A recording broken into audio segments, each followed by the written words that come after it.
Greetings and salutations, friends, of both the ArchCast and the Arch channel, as we are trying a little bit of an experiment today. See how the multi-stream thing functions on both channels, as I've been going a bit back and forth on how I was going to do a video on this, if I was going to do a video on this at all, and all of the usual, and I figured we'd do it a bit in the old-style format, halfway between video and a stream, I'm thinking, so let's see how that works out. Right, I'm sure many of you have heard about the ongoing legal nonsense between Games Workshop and I think 280 odd or 270 plus defendants in America right now. It's been going on for quite some time, with the initial legal paperwork having been filed, I think, the week before this, quite early. And then, of course, the requests having been filed even earlier again in the state of Florida, as Games Workshop has had a very specific plan in mind with all of this, in all due likelihood, because they have hired a firm that specializes in just this sort of thing, which is this firm right here. And, okay, to return to the beginning for a second. This, of course, kicked off quite some time ago. I'm sure many of you have probably heard of it again. You might have watched Janovich's take on this as well. Janovich was on the ArchCast a few weeks ago to talk about this very exact thing, in fact. Or alternatively, if I actually show... There you go. Technical difficulties notwithstanding. There we are. If I actually show things on screen, it makes all of this so much easier to follow. But yes, Janovich has been following this for quite some time. He came to talk to us about it on the ArchCast, as this is but the last in a long line of Games Workshop legal actions against sellers, against content creators, against basically anybody and everyone who has Warhammer anywhere in their title or their seller's market, or, well, anything whatsoever these days. They have hired the Brickle IP group to push this forward, and at first I figured, like, okay, well, we should make a video about it, like, just discuss the topic. But at the same time, what can I really say in a video format beyond Games Workshop is suing somebody? Games Workshop is suing a lot of people. A lot of the lawsuits appear to be outright predatory. They are taking advantage of an American legal system that is, well, ass backwards, to say it mildly. And yeah, GW are being terrible people. Okay. I feel like this is a song and dance we've gone over before. Then I feel like, okay, maybe we just turn this around. Instead of talking about even the lawsuit, we simply go, all right, yeah, who didn't see this coming? And if you didn't see this coming, have you been living under a rock for the last 8 odd years or so? Because the writing has been on the wall for a very long time. I've been talking about it myself for about 8 years or so. And so I'm kind of leaning in the direction of, yeah, this was going to happen. If you didn't think it was going to happen, and if you didn't react as if it was going to happen, well, you're screwed, I guess. But, of course, even people who didn't have anything to do with it were also struck down in this latest round here, as I believe we even had examples of a BattleTech channel, of all things, also being hit by this massive group lawsuit. So I guess even then, you can't do anything. See, this is why I put the title up on this video here, because the end, I think that's a better way to approach this. The end of independent Warhammer content is over, and I mean that in the most blanket statement of ways. There is still going to be some content, either people who fly underneath the radar because Games Workshop hasn't noticed them, or because Games Workshop frankly doesn't care what they're doing, people who haven't antagonized them. As GW aren't idiotic enough to lash out against people who have never done anything to them. They still have a base understanding of the benefits of positive PR. Animator cracked on down notwithstanding, but that too was because they themselves figured that, okay, well, we're launching Warhammer Plus, we want a monopoly on this, therefore we're going to give the animators the option to either bend the knee and sign the contract, or we will drive them out of business. Simple enough. Again, GW aren't evil, they're just incredibly malicious. Then there will be the group who GW don't have anything on, or they view as too prickly to go after, because it just simply wouldn't be worth it. They've got other ways to go after people. They can contact other corporations, they can ban other companies from working with them, they can minimalize them as much as possible within the general Warhammer and online space. Hi. That's me. And then there's the third group of people, which are the ones who have signed contracts with Games Workshop, which, make no mistake, the majority of established, lore channels and Warhammer channels in general, 40k, that do model reviews, news, etc., that covers the hobby, virtually all of them are already under contract with Games Workshop. We've been hearing rumors about that for, like 3-4 years now, ever since the animator crackdown. I've heard from at least 4 different people who claim to be associated closely with GW that, obviously there are contracts. GW allows these people to be within the sphere and to gain influence within the sphere, so long as they don't touch upon anything too controversial, so long as they keep themselves in check. And obviously the creators themselves, they're not going to be telling you this because it's going to obviously mean that they're, in essence, bought and paid for. But again, the majority of them are. As this then, of course, goes to see as well what kind of content Games Workshop wants. As, again, referring back to the title of the video. The lawsuit itself, let's talk a little bit about the lawsuit. I don't want to talk about the lawsuit massively so, because there's a lot of details there, and frankly, a lot of it's honestly almost irrelevant at this point. It's more lawfare on the behalf of GW. Can we stop it? No. Can we do anything to interfere with it? No. Can we make GW's products less popular right now? No. And we will get back to that as well, as we are in a interesting state of being when it comes to trying to hold GW accountable for their various assholish actions. So, this is what do they call it? Yes, a Schedule A defendants lawsuit. So this is something that is not unique to Florida, but it's sort of, not many people use this, as the reason why Games Workshop has brought this suit in Florida, like they brought Chapter House to the court in, I think, Illinois years and years ago, is simply because America is more permissive of lawsuits from corporations. This is one of the countless weaknesses of the modern-day judicial system, that corporations can simply shop around until they find a court or a legislative system that will give them the maximum amount of benefits and their opposition the minimum amount of benefits. And today, that's Florida. Because you see, what this Schedule A defendant scheme, or appropriately shortened as SAD, does is it allows a corporation to launch a package of lawsuits simultaneously. This is why they've hired the Brickle Group to get all of this together.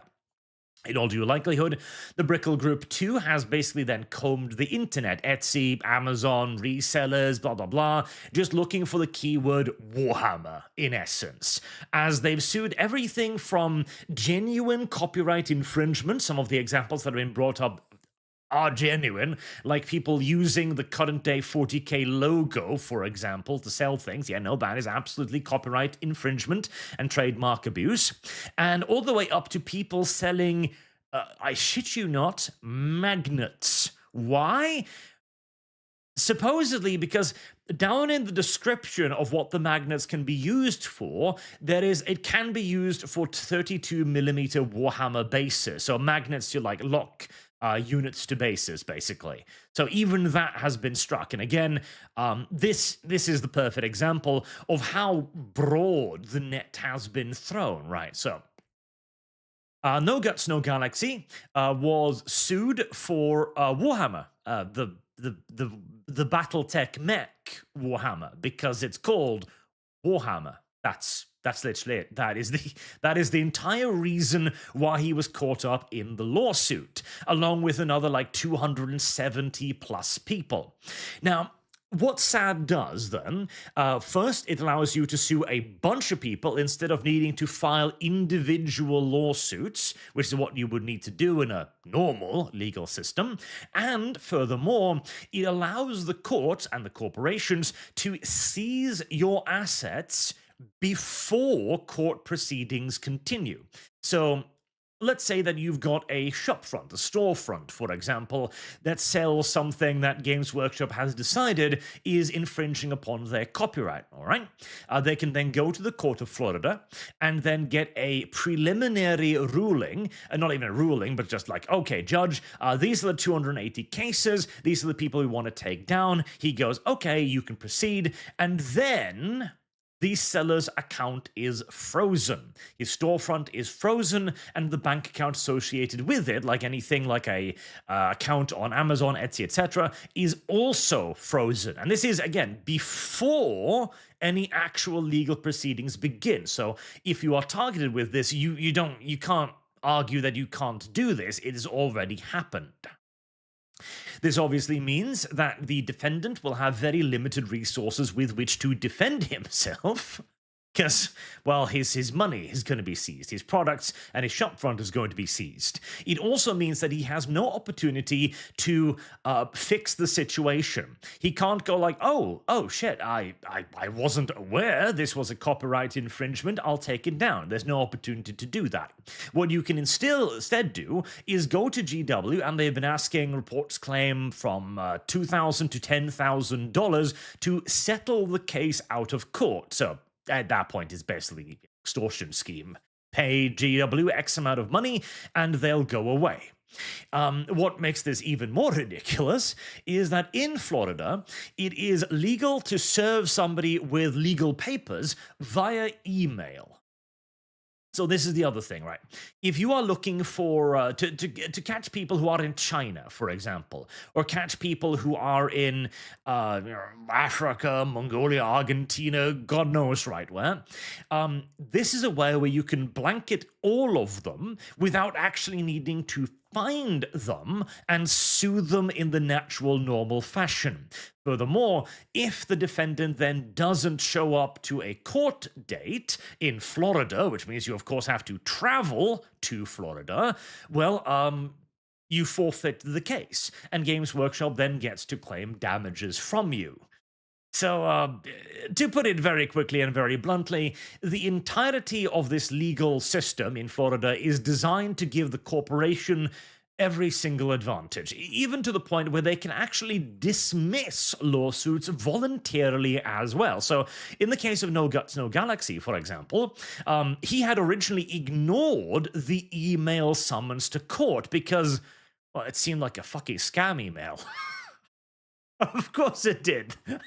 I mean, you're sitting there one day as a BattleTech channel, and an email dumps down into your email going like, from the Florida court system, you're being sued for infringement on the Warhammer IP.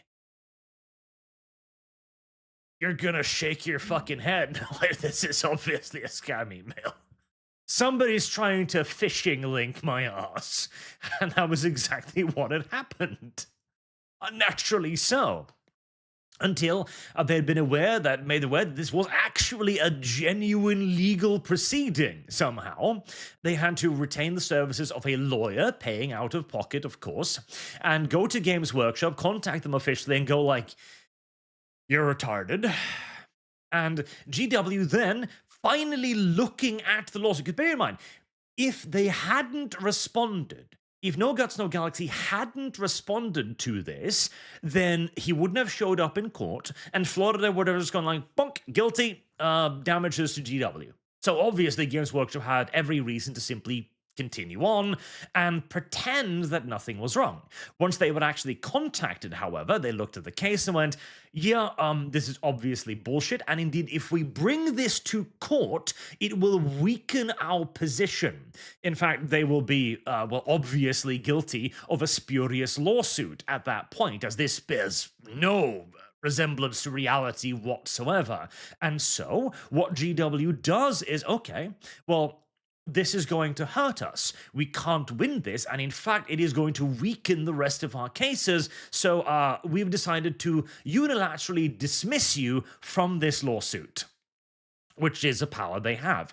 They can just throw out the lawsuit at any point, and that's it. You've basically got no legal recourse thereafter. It's a bit unclear if GW then loses the bond, because they do have to put up a bond per defendant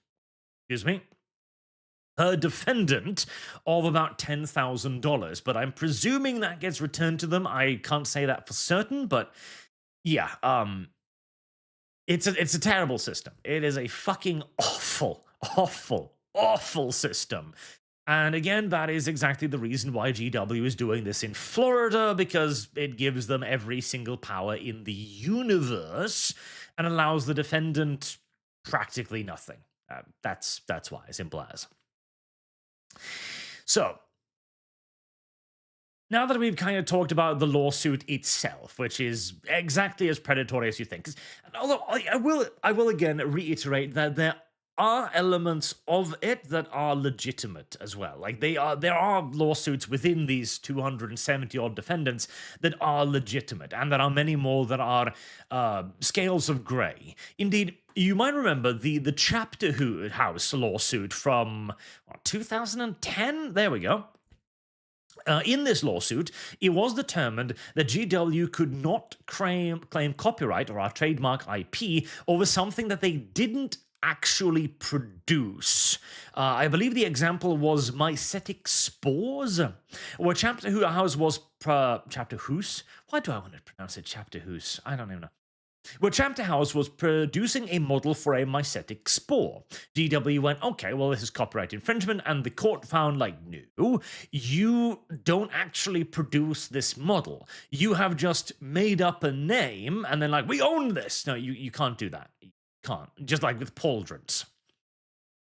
And Games Workshop is now claiming the right over things like cosplay gear, for example. There was one example brought up where they were copyright claiming a Space Marine helmet, which on the one hand, yeah, no, obviously that is a Space Marine helmet. On the other, Games Workshop doesn't actually make that.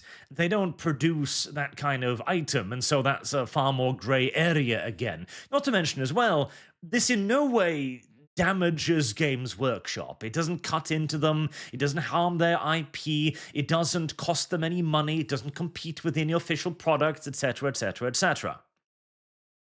But some of them, again, were absolutely, like, proper, like Chinese resellers, basically, who just, like, recast models and miniatures and literally call them 40k miniatures, or who use Games Workshop official logo to sell shit, that kind of stuff, absolutely. But I want to kind of move on to the broader implications of this, instead of just simply reiterating that, yeah, GW is a predatory company, because, again, if there's someone out there that hasn't gotten that message at this point, I don't know what to say. I don't. I have no idea what to add to that particular conversation. So, what Games Workshop is doing right now is, in essence, they've been in the process of replacing their fandom for the last, I'd say, 3-4 years or so. Basically, ever since the Warhammer is for everyone statement, for example. Let's see.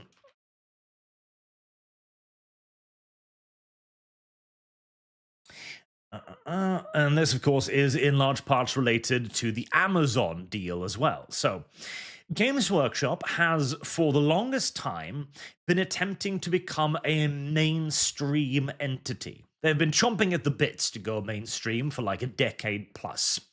They have now gone mainstream. It has happened.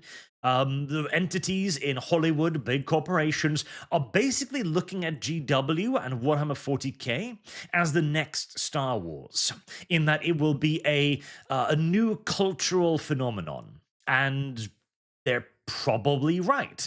Well, dependent upon a degree on how well Amazon does with the 40k TV shows, but 40k is, make no mistake, on the way to becoming the next like major mainstream entity. GW knows this, Amazon knows this, the various corporations all know this. And so GW now believes, rightfully so incidentally, that they have a new audience waiting for them, and they do.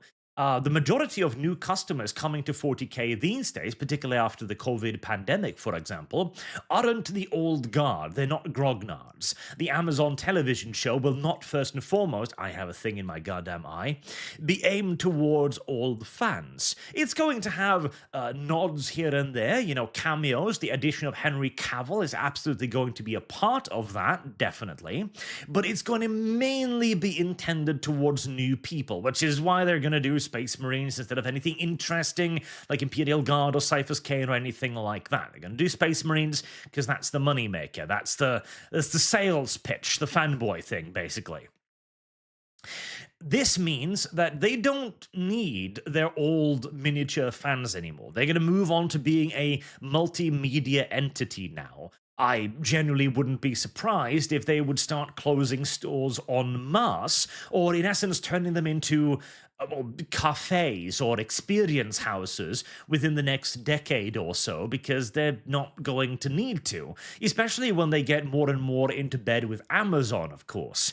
The brick and mortar stores were there to build a community, to build up customers, to build up loyal fans, and to build up a sense of unity around all of this. They don't need that anymore, and so they're going to get rid of it. On the bright side, if you really like the Warhammer Cafe, there'll be a lot more of that. I can near guarantee you're going to be seeing a Warhammer 40k cosplay cafe within your lifetime. Now, this means that they don't give a shit about upsetting the current fan base. They literally don't care. We can't harm them right now. And I know that's a bit of a black-pilled thing to say, but it's true. Their stock prices are exploding. Everybody's looking with their deals to Amazon. They're looking at the upcoming TV show, jobs with Henry Cavill, etc. They don't care at this point. Even if they do shit like the Adeptus Custodes, which piss off their own fan base. Even if if this were to send sales plummeting, it doesn't matter. GW stock prices will still rise. There's nothing that can really be done about that. Now, that is not to say that all hope is lost by any extent of the imagination either. It simply means that this phase of the war is just done with. Grassroots rebellion against GW from the old guard, which was relatively effective there for a while, isn't gonna move the needle right now. We know, for example, that Warhammer Plus was doing quite poorly, and to the best of my knowledge, still has not actually been able to produce a profit, in large part because of all of the money they invested into it, the talent, the studios, the equipment, etc., and they've generally speaking been scaling that back in order to focus on the bigger quality moneymakers and the animations. This too will obviously dovetail into Amazon and things like the secret level as well, being in essence marketing schemes rather than how do I put it? It's more 80s cartoons intended to sell something rather than being an entertaining property in and of itself. However, this will also inevitably lead to the soul of the entity being lost. This also, incidentally, means that they will probably be striking out against various forms of fan content, too. GW is going to become even more litigious. They are going to make sure that nobody will sell anything that in any way could even be loosely connected to 40k. So there was an example of a paint pot holder, which was designed to hold Citadel paint pots. That got struck in the copyright claims and the trademark IPs of the current wave. Basically, anything that is made by fans or anything, GW will not like that. And they will either try to strike you outright, they will try to get you to sign a contract, which they've already managed to do, in my opinion, with the majority of the established creators right now, or they will find some other way to strike at you, to minimize you. That could be through cooperations with Amazon or Etsy to simply remove store listings, which they've already done with Amazon's help, to limit your ability to grow on social medias by having contact with the corporation that run those, to limit your ability to have things like sponsors or interactions with other companies, which they also, of course, have a long history of. And eventually, as the useful idiots also begin losing their relevance, they'll probably move away from those too, as they gain access to bigger and better useful idiots, in essence. As this begins to happen, GW, which has already in essence lost sight of what Warhammer 40k is, will begin to grow less and less interesting. They will become more and more banal, more and more normie-oriented. And we've already got that. I mean, we've already lost so much of the Space Marine aesthetic of knights in space to the Primaris wave, for example. We've already seen the generic fantasification of the old world with Age of Sigmar. This has already begun to happen, and we've already been seeing it for many, many years. But again, the new audience doesn't know any of this. To the new audience, Age of Sigmar has always been Age of Sigmar. Primaris Marines have always been Primaris Marines. And so to them, this is still going to be absolute gravy. And if a bunch of us old guys go, actually, no, it used to be much better, it's not really going to affect them, if you catch my drift. This is a problem you already see in movies and gaming and other forms of entertainment as well, of course. But we will then enter into the Disney effect era, where Disney also, of course, became mainstream. It grew into a global brand, as GW is now about to do, on the back of quality content. Then, as the corporation forgot how to actually make that quality content, the content, of course, suffered. In turn, as they were unable to produce the content that made them famous, people began abandoning them. To the point where today, the only thing that is really profitable for Disney is, in essence, their theme parks and cruises, in essence, living off nostalgia. Games Workshop is going to arrive at that same point, but they're going to be speedrunning this, as I'd wager within 10, 20 years, we're probably going to reach that point. And hey, people like me who do cultural commentary will feast off the carcass for a long time to come. Although, I will also say, GW has picked a fortuitous moment to do this, as we are seeing a general decline in wokeism across the world. The DEI is getting less and less popular. Many companies are ditching it, not Amazon, mind you, and so they might actually be able to rediscover that spirit, in which case we might actually be getting more good 40k content.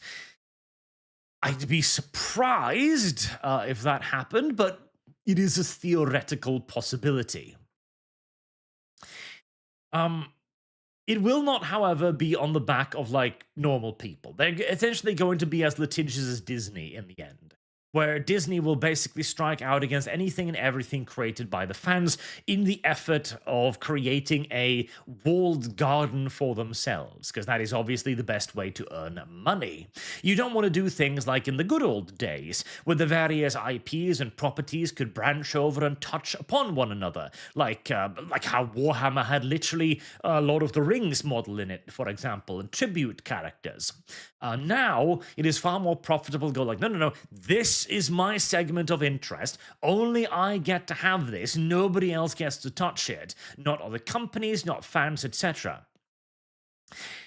And I think that's largely unavoidable in essence, and especially as GW now has a period of a couple of years where the normies aren't really watching to up their legal warfare until they've basically eradicated anything and everything that might exploit their rise to fame and prominence. Right. Let me take a brief break also to just, I'm going to go over a couple of these super chats on the ArchCast channel, see if they bring up anything relevant to it too. Someone says, what's the Craig Arch? How are we today? Where is a card lad today? Sargon is not here today, as you can probably tell, as Sargon is busy on this fine evening, and will be for the next couple of weeks as well. Well, not next the next week too, I think, and then we will be back to Stamford Bridge with Arch and Sargon as per usual. It's because Sargon can't manage time. He's British. They can't. It literally doesn't work that way. Alex Alexandru, you discovered the power to save 40k and what to use it for? Dick Grill Deathclaw. No, this money goes to GW Hostile Corporate Takeover Fund. Only 3 billion GBP to go. Yeah. That's, it's gonna be a long shot, I'm afraid. Dogs and Doppler, Alpha Booster should have fought them. Right, well, that's one of those controversial takes where I do actually agree. He should have. The thing is, I don't think he would have been targeted.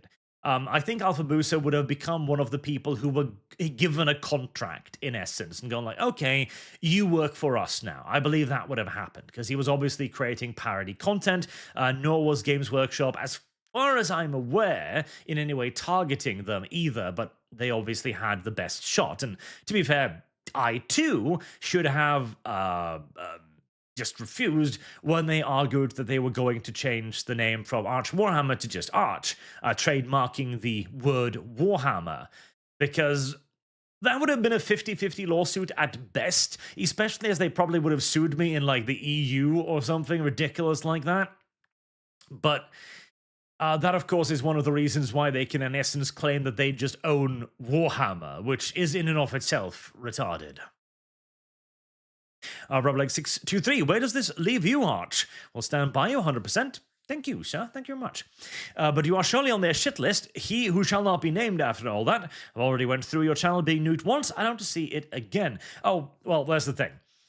Again, there's going to be 3 types of creators here. There's those who are going to be too small, or, culturally irrelevant for Games Workshop to care about, as they're not going to, waste lawyers on going after just anybody most of the time, unless they can do it in a sad suit, where they bring in like 200 people at the time. Then there's the people who have signed contracts, and I feel pretty confident that I'm not going to be taken for one of those. And the second group, who is already on the shit list. Like, Games Workshop already has targeted me over the years. They've already blacklisted me. They've already done countless cases of tortuous interference to make other companies stop working with me. They would probably love to try and take me down if they could, but one, I'm not a very easy target, as I'm creating Warhammer lore, which is obviously fair use fan content. And 2, I do have a fair bit more cultural relevance, especially these days, than most content creators. So it would be a news story at that point. And whereas when they went after me the first time, well, I erroneously looked to the Warhammer community at large to defend me. Not a single one of them did, because, well, 1, they weren't people you could rely on, and 2, most of them were probably already arguing to get those contracts rather than creating waves or standing up in any way. So that was silly. Now I'm in a little bit of a different position with a political content channel, of course, and a bit more, again, cultural relevance. So I would probably be the last on the list, and honestly at this point I do Warhammer 40k content as a hobby more so than anything else, so I wouldn't worry too much about it. River Norse, not on topic, but 40k at least, since Terra has a traitor gene seed in stock, do they also have it of the Lost Legions? Have it been used? Cursed Founding? Probably yes. They definitely do have it. I'd be surprised if they didn't, because Gene Seed is unbelievably valuable, of course, and so I would not imagine that the High Lords would just purge Gene Seed for no reason. And we have both cursed foundings, where there are suggestions of traitor Gene Seed being used, and there has also been heavily hinted that the Warp Squirrel Belisarius Call has hiccups also used Lost Legion Gene Seed, so probably. Also, I should take the ones on the Arch channel too before they disappear. Killer Sloth, sadly, they'll ignore things that could be good DI like Lotara Saren, and instead they'll make a Rei Su character instead to give to the normies. Oh yes, absolutely. Like, Lotara Saren will not be used. And if she will be used, her story will be changed. Because Lotara Saren is, of course, a tragic story character. She is a woman who, well, fell to darkness and was unable to stand up to it. Somebody who knew what was happening, but who did not have either the moral courage or more probably, she had too strong of ties to the Legion to halt its decline, even if she was indeed aware of it, being turned into a ghost aboard the Vengeful Spirit. Now, again, that depends on how much, progressivism we might see in future Warhammer Entertainment, which, taking into consideration that they've got Cavill on board and that they're launching it fairly late, it's not guaranteed that the Amazon TV show will be woke. In fact, I dearly hope it won't. But we'll wait and see.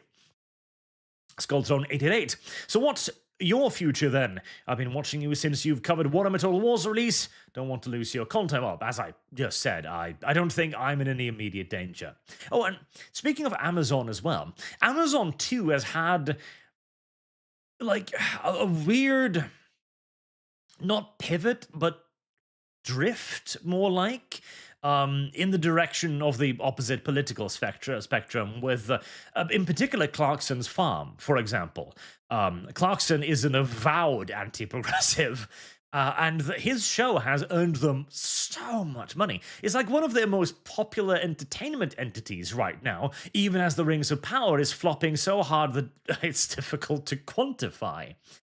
Even Amazon is beginning to see the writing on the wall, and by the time the 40k TV show is even written, which is going to be in another year, much less so produced in another 2 or 3, well, who knows? Zanaxon Doppelganger, we could crowdfund legal defenses. Yes, to an extent, but that, again, requires... that does require them to target somebody who could do it as well. And there's the complicated process too. Again, it's one of the reasons why they probably would consider me a spikier target, but a channel of like 30,000 subscribers, or a smaller channel, is probably not going to have the opportunity to do so. An individual reseller is probably not going to have the opportunity to do so. And in the case of a SAD lawsuit, most of the people targeted won't have the resources or the reach to do so, and they won't even know that they are being targeted until their bank account is already frozen and their reseller accounts are already frozen. Now, I'm relatively sure they probably couldn't do this with online stuff, but in theory, you could even have a situation where social media channels are viewed as vectors of sales and therefore legal to be seized by SAD lawsuits, in which case, even if they were to target a channel that might have the ability to reach people, they could shut down the channel itself and deny the individual the access to that reach. So, who knows? Again, this is a even bigger problem than Games Workshop. This is our current day legal system not understanding how the internet or any kind of justice system works. Slox and Doppelganger. If I was hit by this mistake, I would pick up a Furium. That doesn't mean anything, of course, no. Andrei Dektarov moved from 40k to Legion, and MSBG never came back. Well, that is, of course, one of the things as well. I know Yanovich is already basically on board of the idea with I'm just going to leave this behind. It's not worth it. There's no future here. I'm not going to have any opportunity to do anything with it. And that is, in all due likelihood, the best course of action for most people. Like, unless you are under contract from GW or you are a persona non grata to the point where you are unlikely to be targeted in the immediate future, as in like 10 years or so, simply moving on is your best option, which in the case of somebody who does animations, well, you would have to do animation of something completely different, which means you'll have a far smaller immediately installed audience, which is no fun, of course. And in the case of people like myself, well, we are going to move on to making our own settings, which is exactly what I am doing. I and Sargon are currently working on our own science fiction setting, and we're also working on a fantasy setting as well, where we've gotten quite some way about it. I've been talking about it on the Patreon only streams for quite some time now, but this seems as good a time as any to. Oh, there you go. To talk a little bit about this, because this is your best option. Once everything starts going south, you're going to have to find something else to do. Now, creating your own stuff is not going to be for everybody by any stretch of the imagination. This shit is expensive. It is ridiculously time-consuming. I think Ion Sargon have been doing this for about 2 years now. Just producing the concept art, making the world itself, crafting the lore, figuring out what it looks like, figuring out what we want to focus on, what the feel of the world is going to be, what the intent of the world is going to be, how we're going to, the fundaments. For example, we've decided to focus our world near exclusively on philosophy, in essence. That is not to say that it will be a world in which people will be waging war on one another using philosophy, of course. They'll be using guns, like everybody else. However, each of the factions will have a fundament in philosophy. The UEC will have their own way of viewing the world, which we construct at the very beginning, which will be fundamentally different from the Ashari or the Gar. Each one of these will have, and this allows us to build the entire world from the ground up, to the point where a Gar city will look drastically different from an Ashari city, not because they like different things in purely aesthetical terms, but because they think differently. They believe different things. They view the world through radically different lenses. And this then allows us to fill out all of the blanks.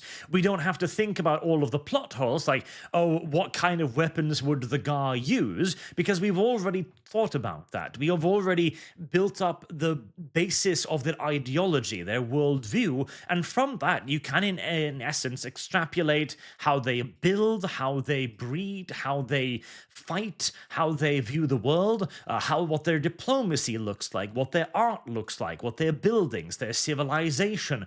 All of this can be extrapolated from that basis. And it also allows us to avoid the Trench Crusade problem, where you create a setting that is, and I'm working on a video for this, by the way, which will be coming out reasonably soon, I'm hoping, where you create a setting that is almost deliberately vague, to the point where you are relying more, in fact, on audience headcanon to determine what your setting is, rather than what you yourself are creating. And that is absolutely what Trench Crusade does, and it annoys me, because it's so fucking lazy. Hey, literally, in Trench Crusade, you have like, oh, this is a demon. It looks like a bug. It spreads plague. How do you know that? Because we painted the background green. Oh, and by the way, in case that wasn't enough of a hint, it's a demon of Beelzebub, the Lord of Flies. I feel like I'm being smacked over the head with it at that point, but it is actually a good sales method, because when you base everything in things that everybody already knows, it creates a wonderful source of speculation because you will have so many ready-made presuppositions about the world that you yourself will craft your own preferred headcanon to make you interested in the setting. Again, it pisses me off because I hate that form of creativity because it's not creativity at all. It's and the way that they they actually literally did say that there is no canon in their universe, that anyone's theories are as valid as the creators. I'm wandering off topic. Suffice to say, I could rant about that for a while, and I intend to, but to get back on point again. Angelos 32. Conflict 47 could be a good setting to cover, since Warlord Games plan to expand the setting. Also, what do you think about Owlcat's Dark Heresy reveal? I've been looking a bit into Conflict 47, yes, and I quite like it. It looks cool. I do need to look into that more. I think it would be funny. And I did see Owlcat, and I also saw Dawn of War remaster. So in the midst of all of this doom and gloom, this is a good thing. I'm happy about this. I'm glad. I'm not. Part of me wants to complain about how Relic is just doing remasters now. How the mighty have fallen, but fuck it. It's Dawn of War, but compatible with modern systems, new servers for multiplayer, upgraded graphics. Yeah, no,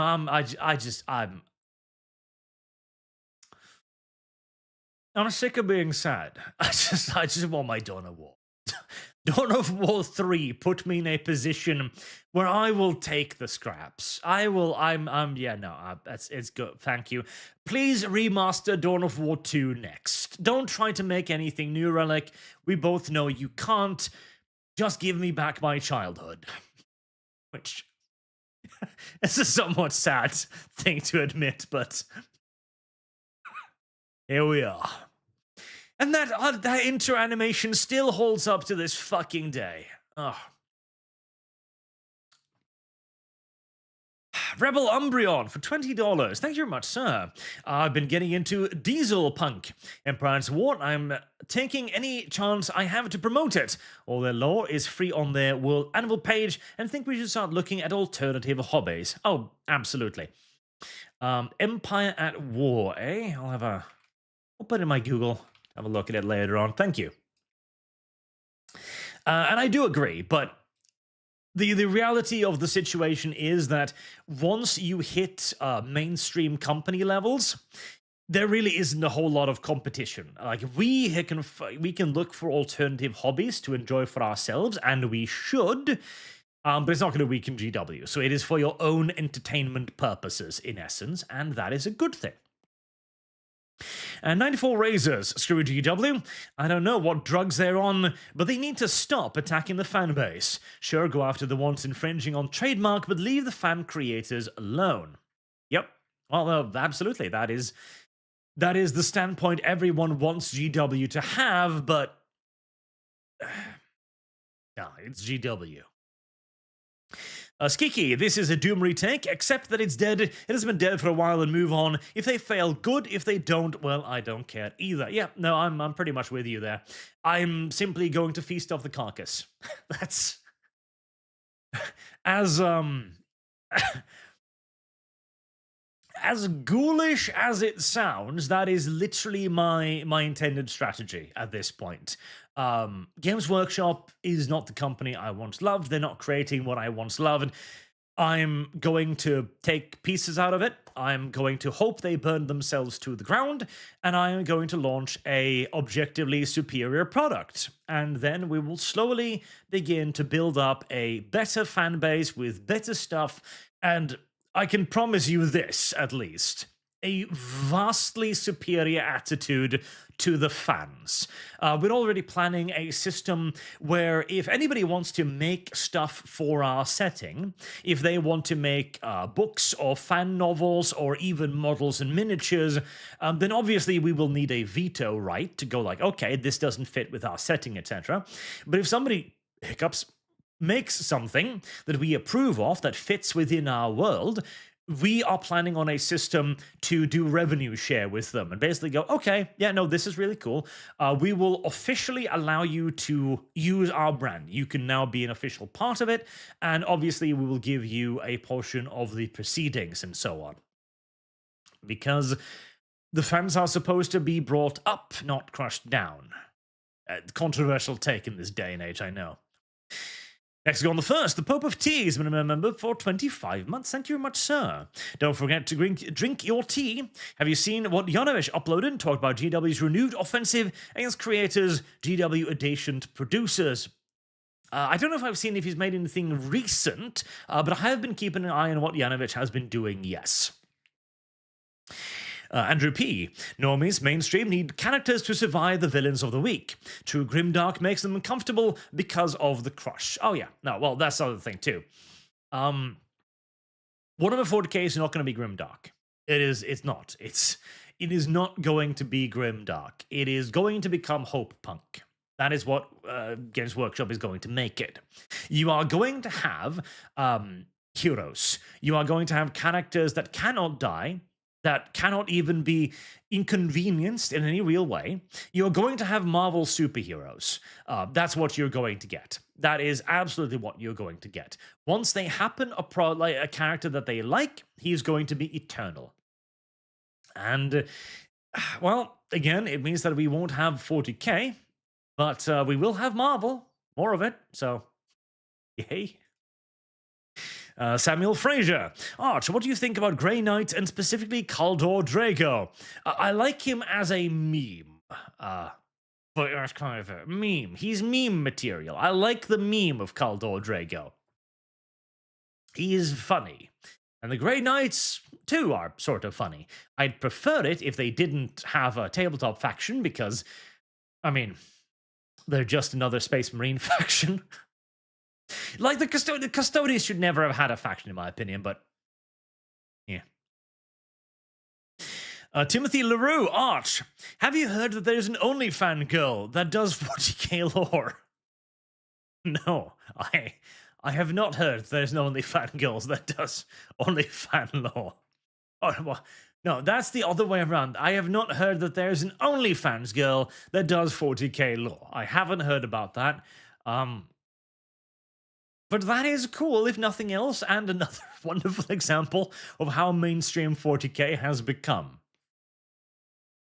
Zalox and Doppelganger, why not sue GW for torture's interference? I have thought about it, but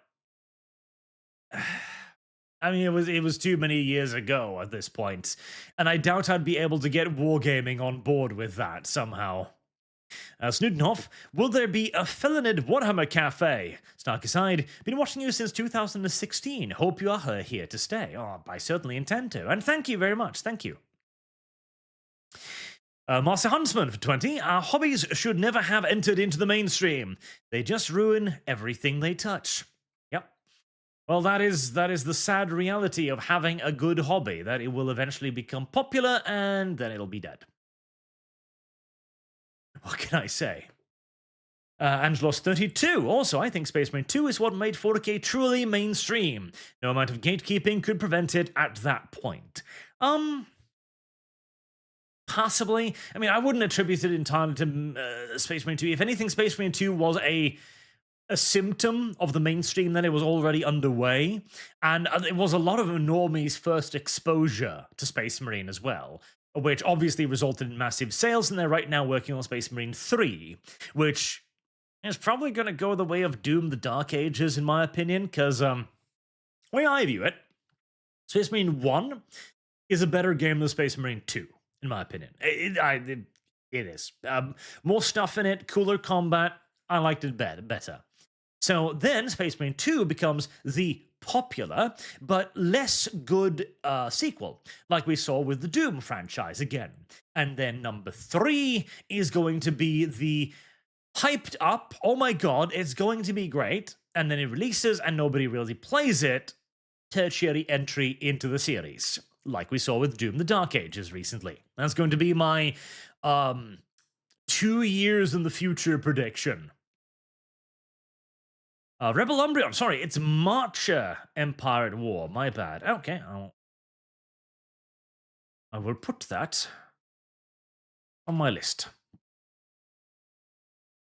Jackie boy, have a kilo of potatoes on me. Put it in the curry fund. A kilo? I don't. Can you get a kilo of potatoes for $2? I don't think so. Not anymore. Not in this economy. Not in this economy. I think kilo of potato is probably, I don't even know.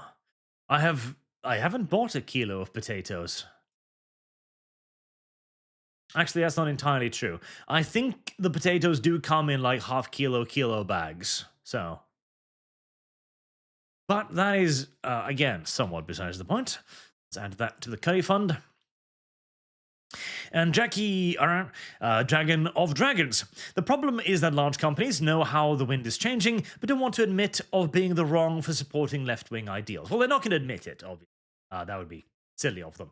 They are simply going to quietly begin to change things internally. That's happening at Disney right now, where Disney is in essence in the midst of an internal civil war right now, where forces within Disney are fighting for either a return to the old style of Disney movies, which have been doing well recently, like Inside Out 2, or a tripling, quadrupling, five-tupling down on things like The Acolyte, which might have gotten a bit or more wind in its sail with the relative success of Andor. I say relative because it's been a critical success, but the view numbers still aren't quite there, apparently. Lost Bound Standing. So there is a chance that your setting would allow fan-made TTRPGs with the blessing of the creator. Yes. Now, we're probably going to end up working on a tabletop role-playing game ourselves at some point, but no, we're obviously open for, in essence, licensing deals for that, because why not? NovaFan21, what option is there for fan content if creators decide to make independent content? If Palworld is any indication, I worry about the same with Warhammer fan content. Yes, Palworld is an excellent example of, well, a company even more litigious than Games Workshop, of course, where Nintendo, well, in case you're unaware of the Palworld thing, so I can bring up an example of a company even worse than Games Workshop. Palworld was a game heavily inspired by Pokemon. Heavily inspired by Pokemon. That got sued by Nintendo.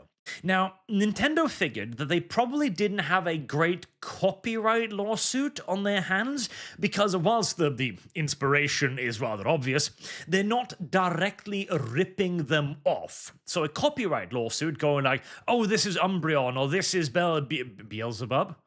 Holy hell, that would be an interesting Pokemon. Barsh? What's the name of the dumb toad thing again? Barbasor? Bulbasaur. Bulbasaur. And so instead, they did, because they don't like the company, they don't want this to be a success, and it was an enormous success. So instead, they go, okay, how can we go after them? I know. We're going to trademark and copyright mechanics in video games. And they trademarked things like throwing a ball to capture a creature, Nintendo trademark. Riding a mount, Nintendo trademark. Flying creatures, Nintendo trademark and copyright. And a lot of these they filed after Palworld was released solely to fuck with the creators. The sole and singular intent is to actively aggress upon the creators of Palworld. And they don't even necessarily care if they win. All they care about is dragging them into court and locking them down there for the next 10 to 20 years, to the point where they will be unable to launch anything of their own in order to compete with what Nintendo has. And I can guarantee you Games Workshop is listening and taking notes to this very day. And again, okay, let me get back to the lawsuit again for one thing here, right? I've seen a lot of the like the defense, like this one. GW accidentally forced No Guts, No Galaxy to get a lawyer. Or like, over the years, like, GW would never do that. GW would never go after these content. GW would never do this. It's silly. And GW would never go after animators. Every time, given enough time, GW has done it. GW, they're an asshole company.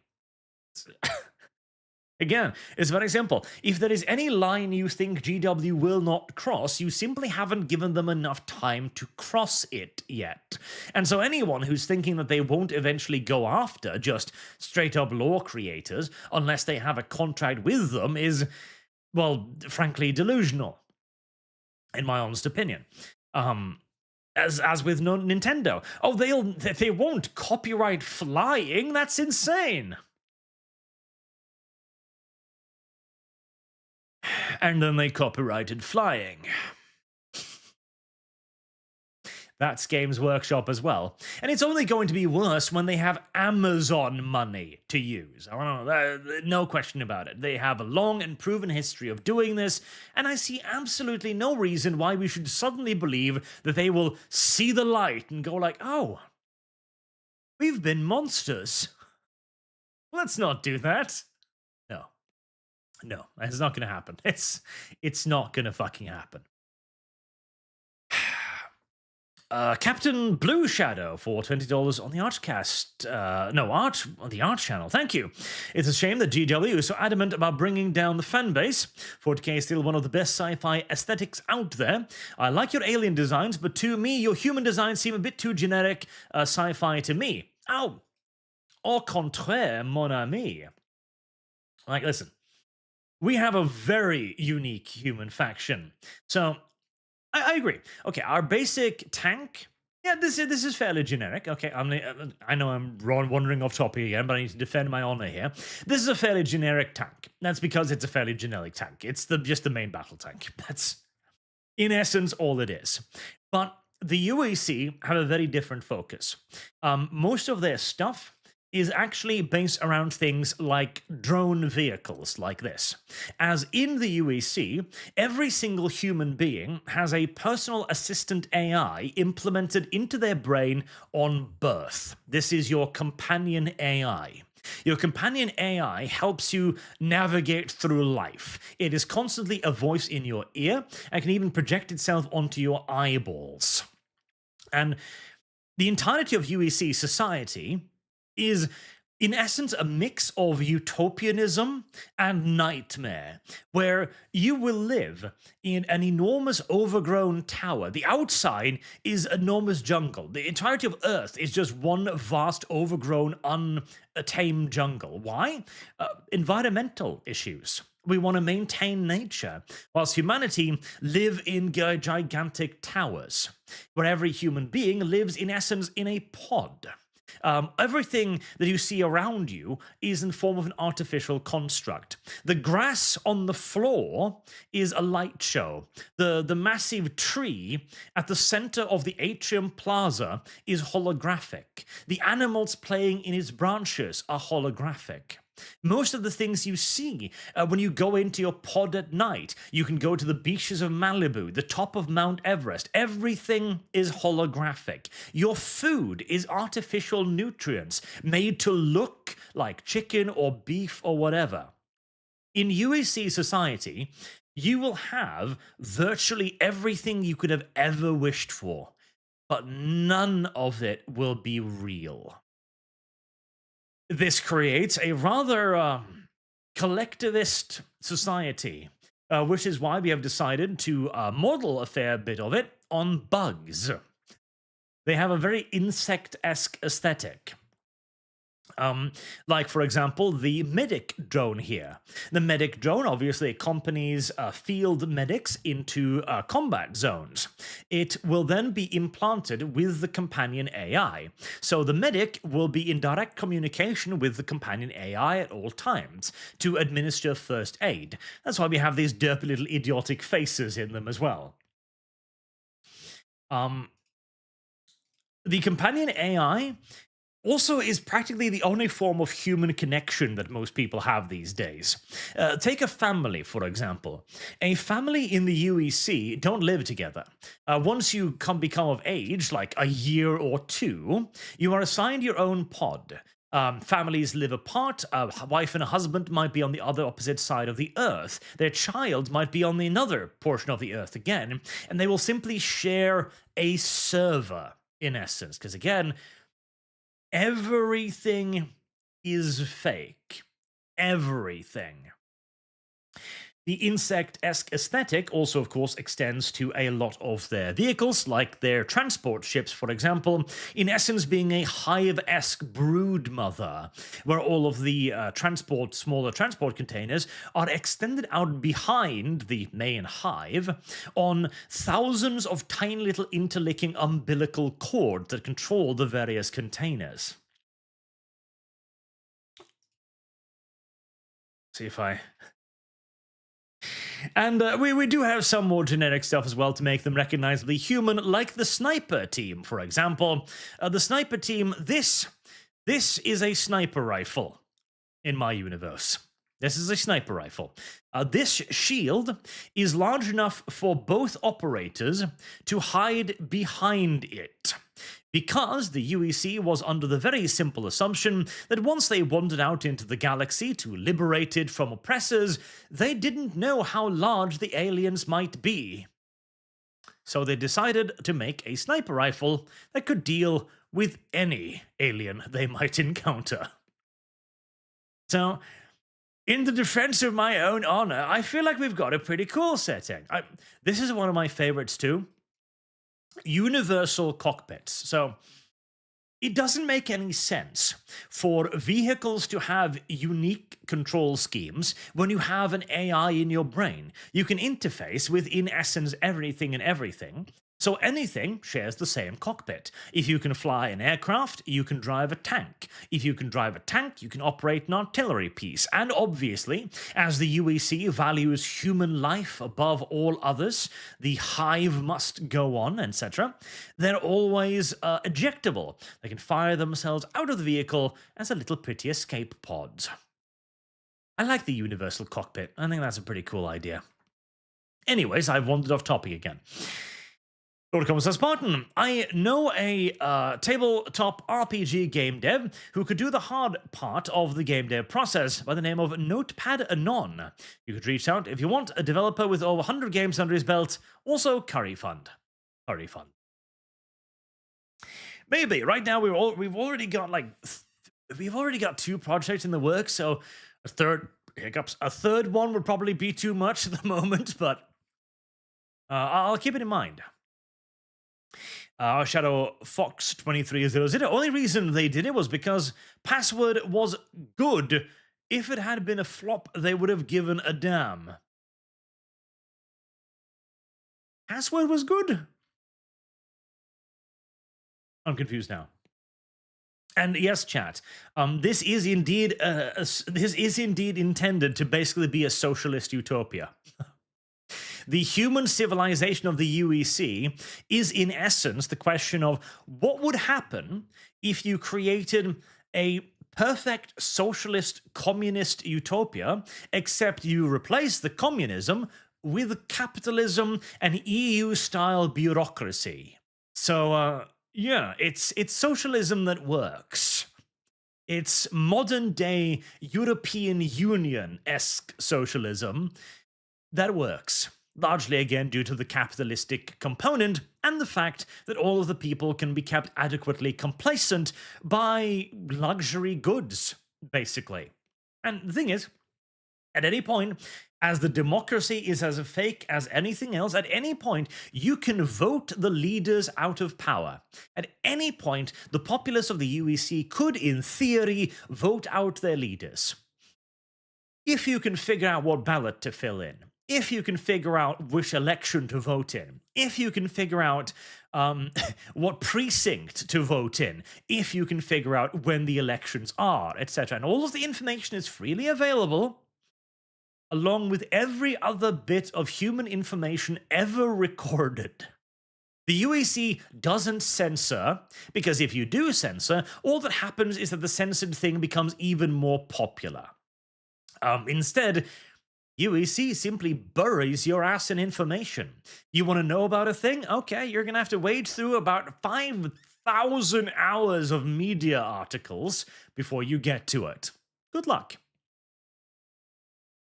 Better Fox 2300, Palworld Arch. What? I think I've missed the boat on Palworld quite some time ago, honestly. Well, it does look kind of cool.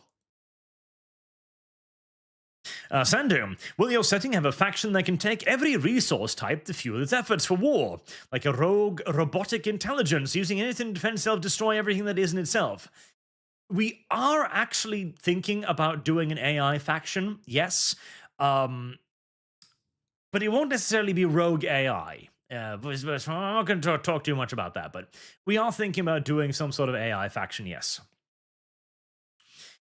Right, so I wanted to keep this stream a little bit shorter, and before I get too distracted, because I do need to get through the rest of the super chats as well.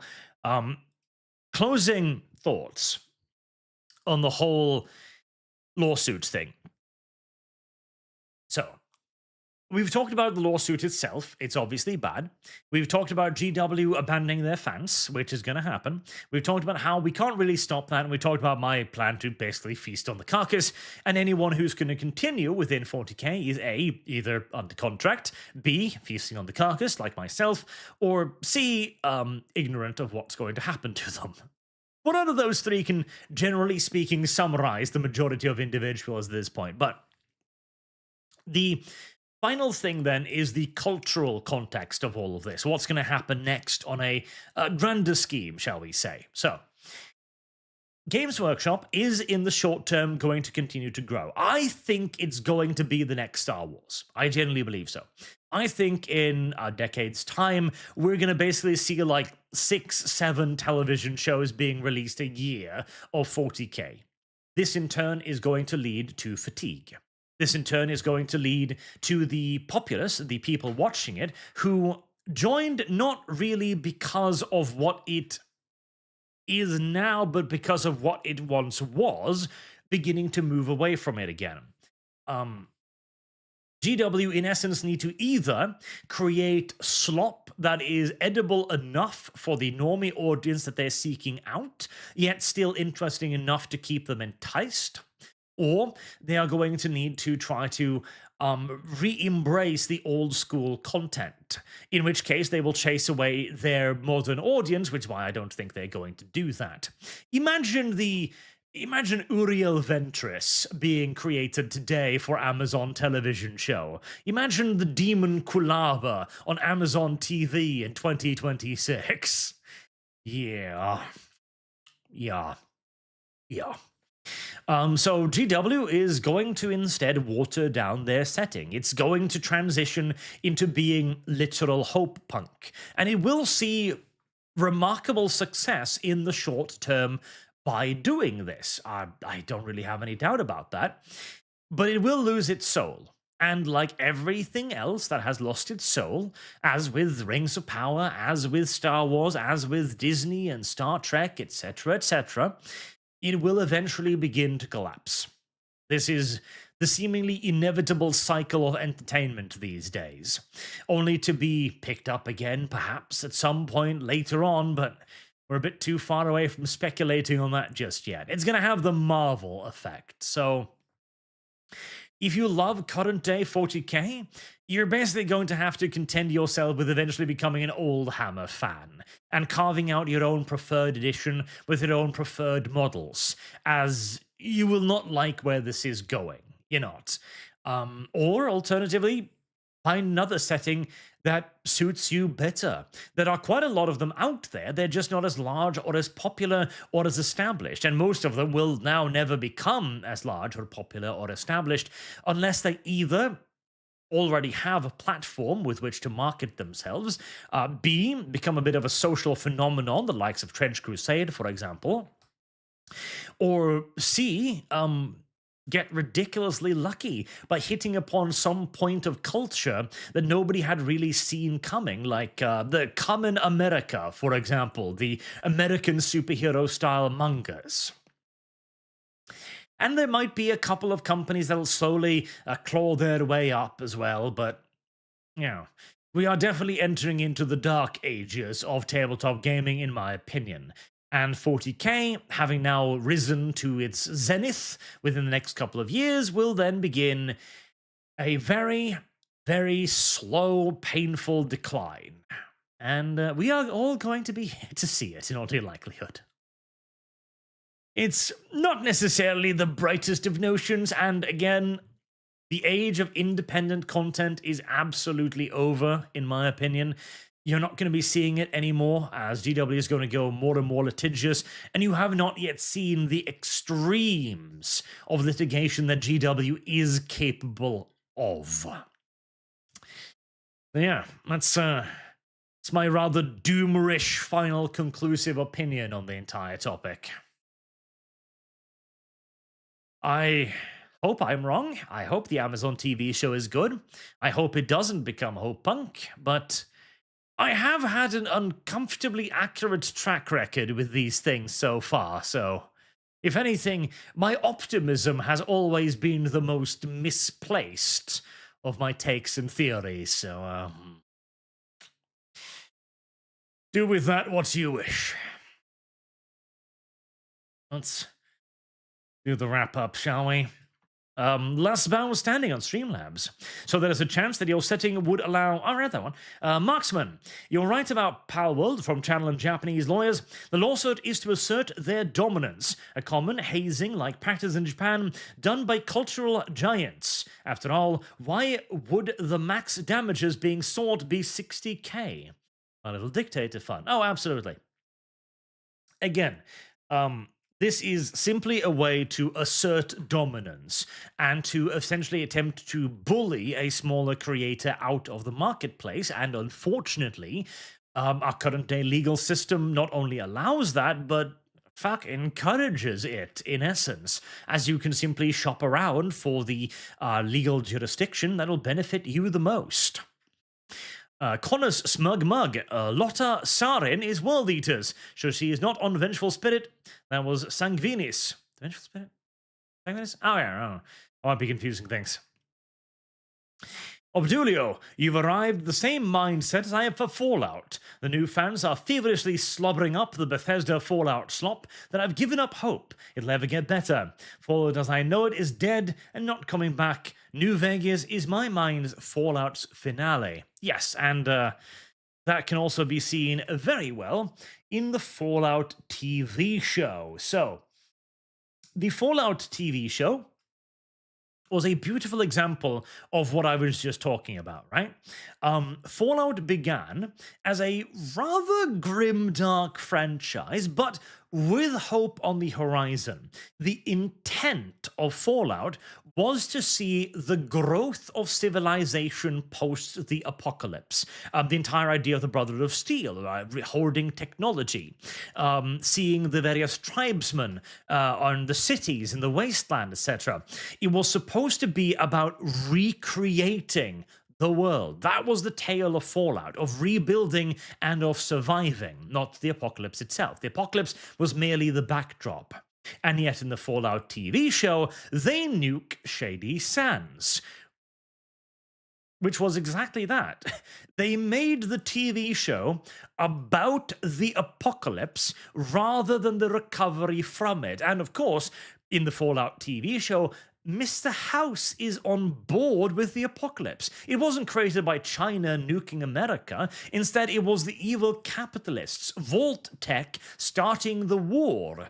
And, yeah, to put it mildly, Fallout, the TV show, which was very popular, mind you, is exactly the kind of mainstream slop that we are going to see out of Warhammer 40k. It's what 40k is going to become. Designed to appeal to as many average Joes as humanly possible, whilst being virtually unrecognizable and in fact actively insulting to the source material. And for a while, it will be lapped up until, again, the new people who have only known this will maybe either begin to rediscover the old stuff or grow sick of the slop. As in essence, the only thing Fallout has to offer once you've slopified it to this extent is the novelty of it. People tune in because it's new and yet old. It's like, oh, Fallout, I've heard of that. That's that old cool thing, right? Oh, wow, okay. And it's basic bitch mellow nonsense. I'm on board. That's going to be the path of Star Wars, has been the path of Star Wars, and will be the path of 40k as well. Sad Wings Raging, Arch Warhammer Legal Fund.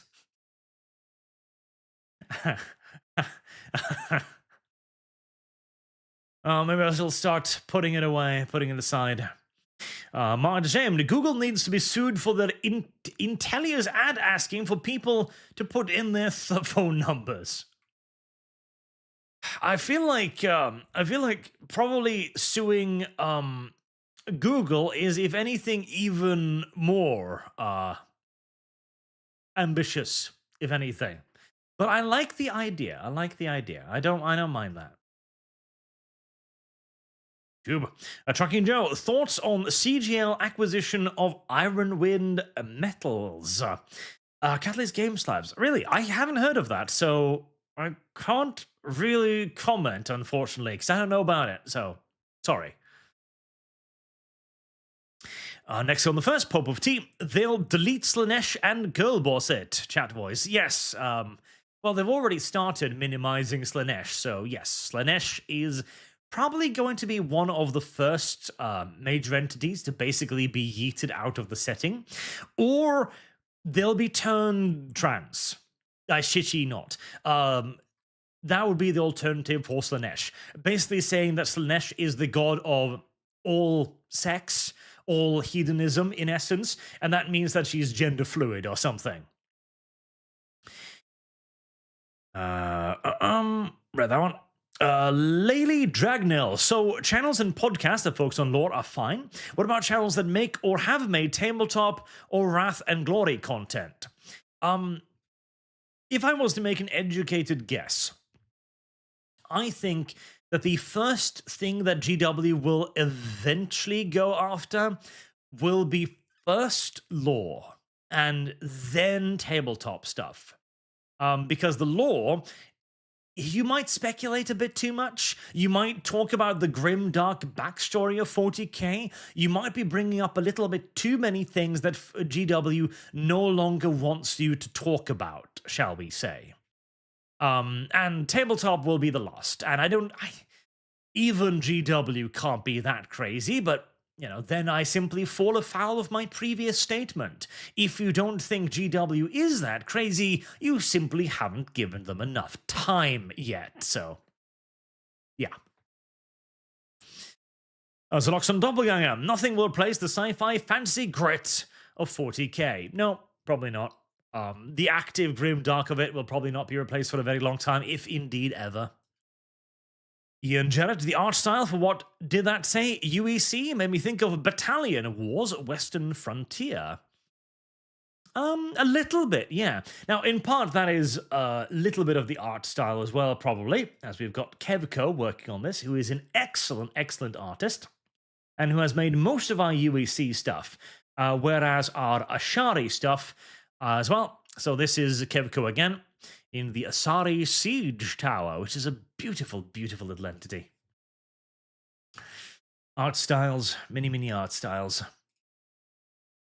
Also, we have punch knife pistols, which is probably my favorite weapon so far, because I've always liked the idea of punching someone with a sword. And the only pickup thing better than punching someone with a sword is punching someone with a sword that is also a pistol, at least in my opinion.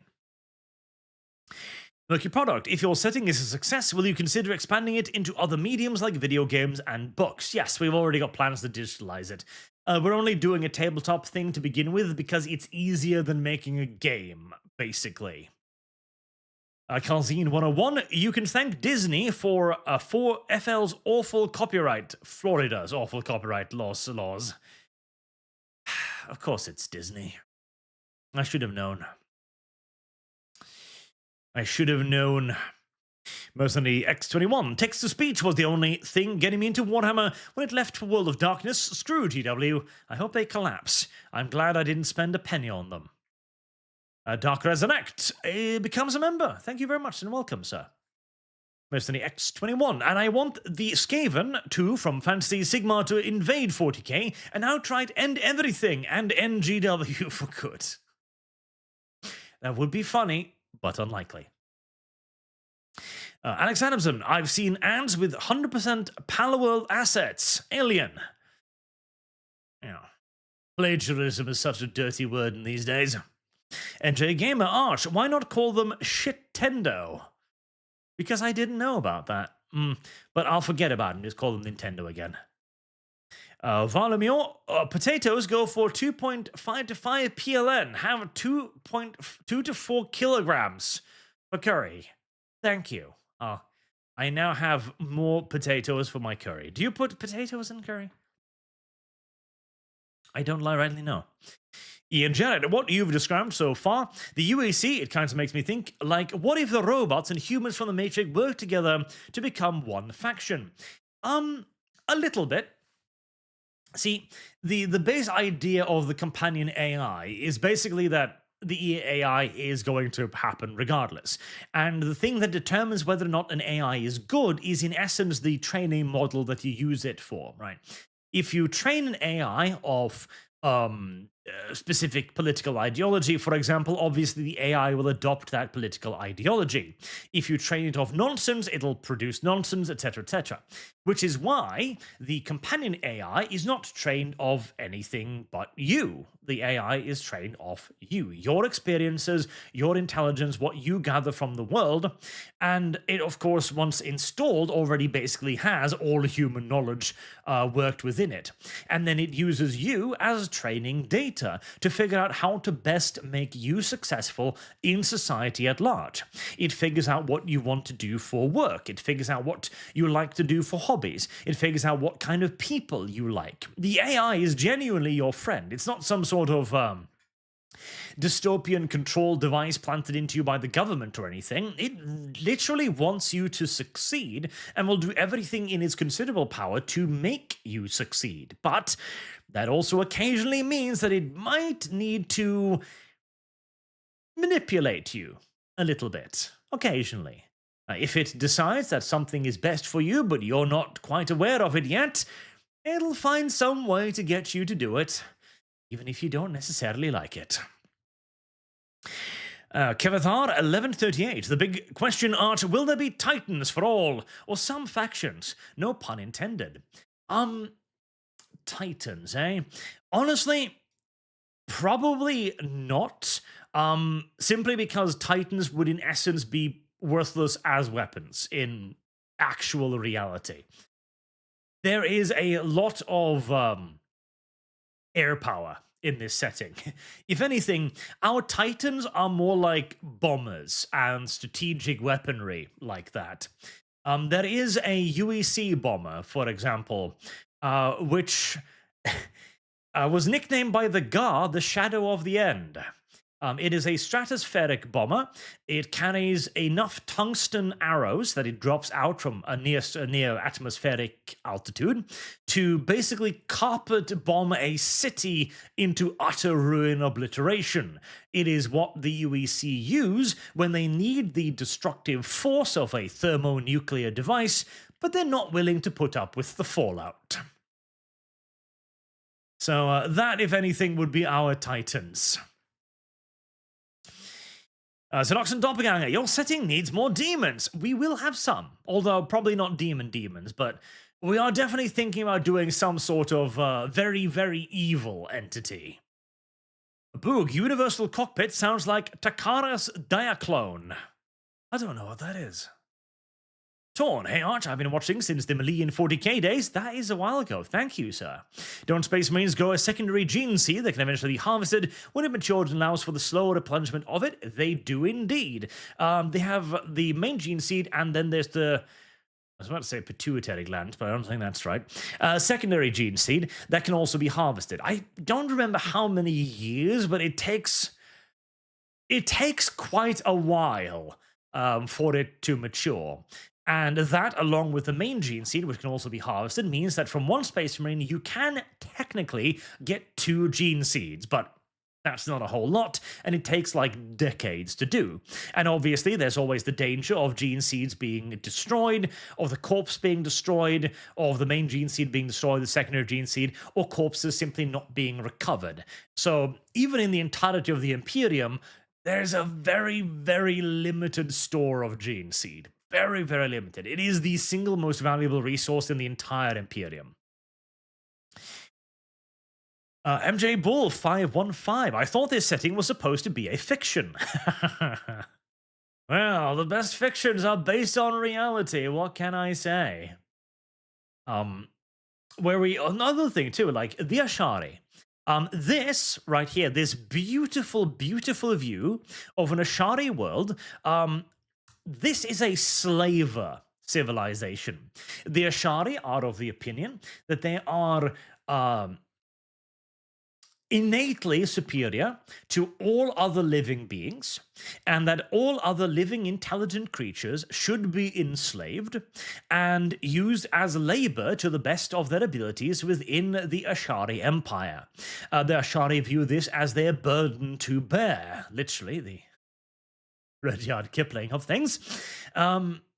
And this is a slave civilization where all slaves are put to tasks that best benefit them. And the Ashari are not necessarily tyrannical. They don't abuse their slaves or anything like that. In fact, they treat them fairly well, but they don't have any freedoms. The UEC didn't like this at all. The UEC has determined that all men should be free, even if those men are happier in servitude. And so this is the beautiful city of a prominent Ashari noble. After the UEC went to war with the Ashari, this is what the city looked like.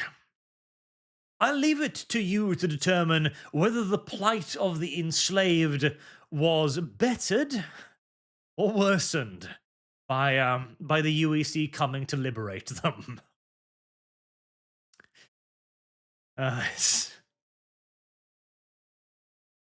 You are liberated, brother.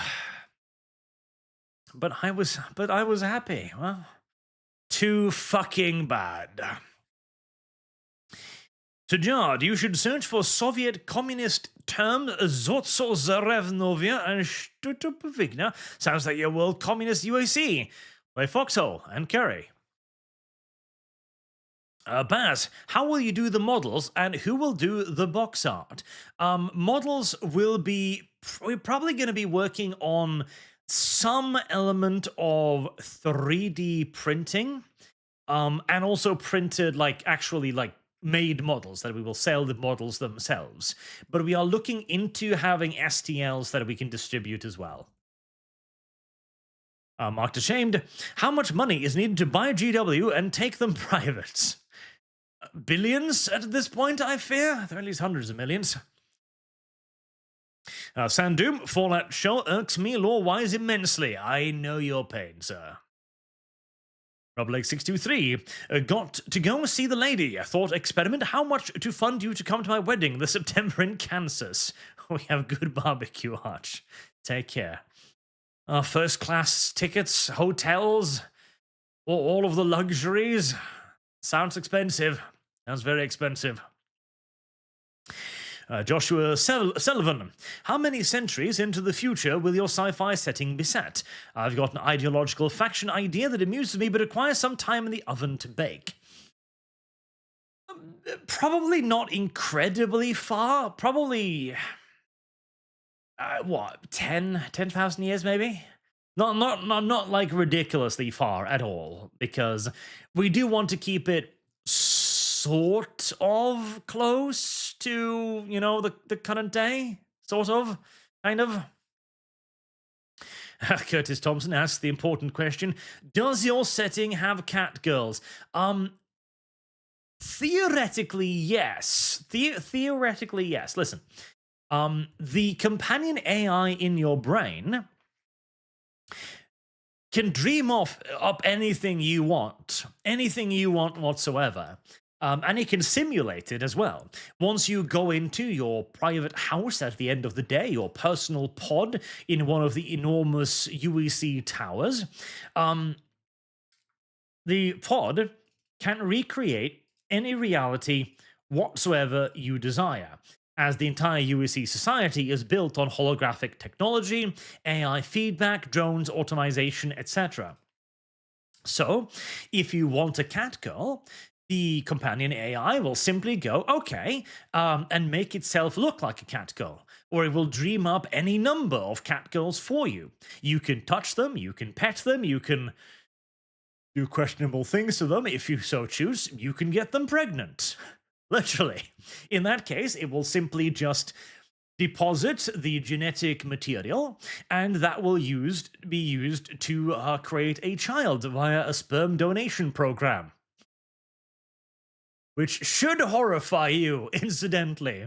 The fact that families can be created in the UEC with no actual love attached, no familial closeness, no connection whatsoever. You'll probably never even see the child, even if you decide to quote-unquote raise them.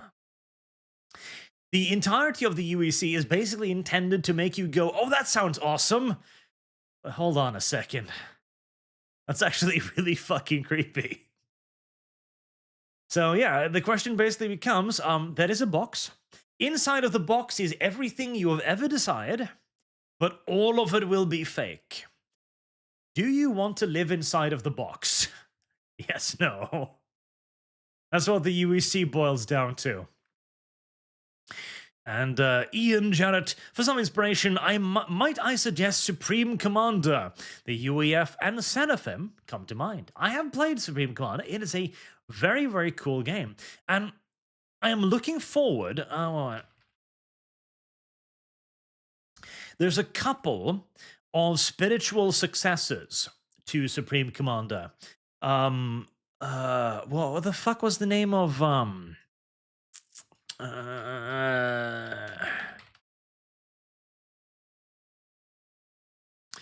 what the hell? So one of them is called Bar. I know that. Is it this one? Is it this one? Yes, this one. Okay, so this one is the one that I'm looking forward the most to. Sanctuary Shattered Suns. Because it's got some gameplay now. Look at this. Look at this. Look at this stuff. This looks like Supreme Commander, doesn't it? This looks like it just is Supreme Commander. The way the projectiles move, the way the artillery moves, the camera, the units, the unit icons. This is Supreme Commander, but bigger, better, runs better, and is being developed right now. I am very excited for this. I am very, very excited for this. I think this is going to be an unbelievably awesome game. The other one is BAR, which stands for Beyond All Reason, I'm pretty sure, which I really do need to play that at some point. God, I can't even find it. It just gives me bar, as in alcohol. There we go.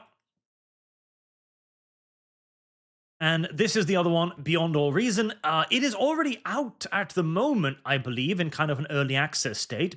And it, too, is very, very much so Supreme Commander inspired. So if you like Supreme Commander, you've got one option, which is BAR, available right now. And you've got Sanctuary Shattered Sun as well. So after a very long drought indeed, it may be that our fandom will feast yet again. I hope. I really do hope so. God, because I do miss Supreme Commander. That was some good shit. That was some really good shit. Some really, really excellent shit.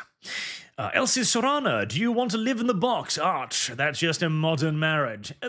A better modern marriage, because your AI companion will never have a headache. He'll never be angry at you either, and can be any gender you so desire. And flip. Warturkfire, so the UEC live in the pods and are the boogs. Yes. Yes, that is pretty much it. They live in the pods and they are the boogs. Will they be eaten too?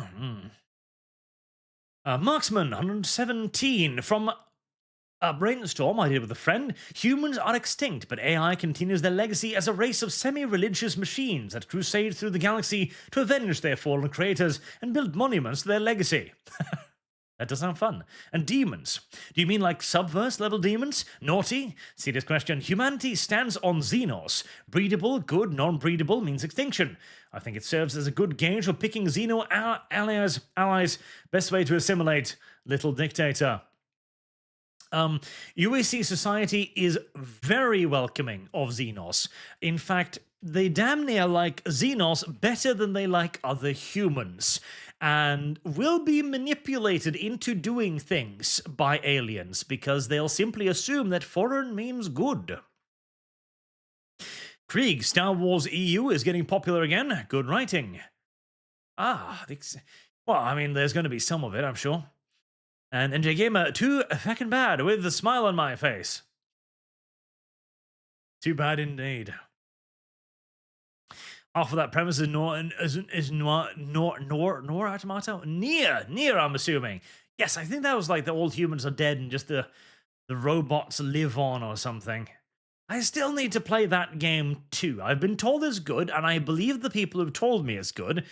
I've just never gotten around to actually playing it, but at some point, I'm sure.